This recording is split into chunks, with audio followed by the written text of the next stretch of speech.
Hello and welcome to Hearthstone. Silrace here, and this is for all of you who haven't really started on Hearthstone yet or are waiting for the open beta to start up. So this video is a quick guide on how to get started in an easy fashion and what to do basically. So this screen, this is the practice screen you get here after you finish the tutorial. After you have played through the tutorial you get here, except the only class available for you will be Mage. And to unlock the other ones, you have to beat them. It doesn't matter whether you beat all of them with Mage, or you just decide, well, I wanna play Druid, I'll beat Druid first and then use Druid to beat the others. However you do it, you have to beat them. There is normal and expert difficulty enemies to choose from. It's up to you which ones you wanna play around with. But let's talk about decks. Because Blizzard decided to make it so that all the classes you unlock start at level 1. And you get basic cards all the way up to level 10 to get the final basic cards of that deck. This can be extremely annoying if you wanted to just jump straight into constructed play. For example, on Paladin, until you hit those higher levels, you do not have access to Consecration or True Silver Champion. Two very powerful board control abilities. So you have to rank up the Paladin from 1 to the 10 to get access to all these things. The same thing happens for Hunter, Druid, Mage, all of these things. You get access to those spells from level 1 to level 10. Afterwards, after level 10, you just get a golden card version of things once you start leveling up the class, but it's the level 10 which is the crucial point.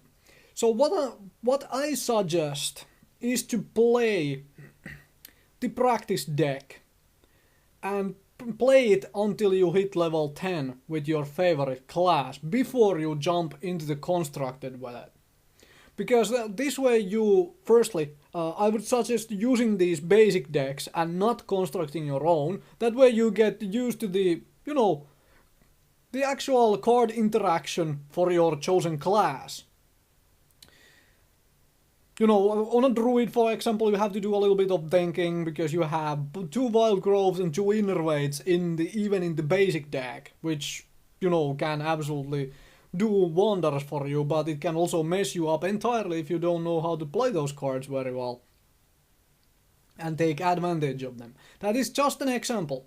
So my biggest suggestion out of here, play the basic decks against the basic AI enemy to get used to the decks, and most importantly, level it to level 10 so you have access to all the cards.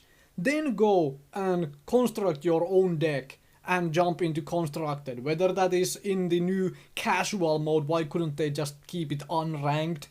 It's like, why? Anyway, or actual ranked. And I would heartily suggest doing the same thing for every single class, because this does not take a lot of time. You can play the practice mode once, and actually the first quest you even get is doable in the practice. The ones afterwards are not, the actual ones you get daily afterwards are not. But the first one you start with, you can do that against practice deck. Hopefully I am right about these quests being that way, because it's been a while and I don't 100% remember if all of them are doable, and I haven't played practice obviously in ages since I, unlocked everything. So that's it. That is how you get started with this game in an easy fashion. You learn the basics of every single class by doing this, by playing their basic decks, and you unlock all the basic cards for it so you can then go and mess around with it in constructed with your own deck in an easy way, actually having all the cards you can get for the class in an easy fashion. Thank you very much for watching.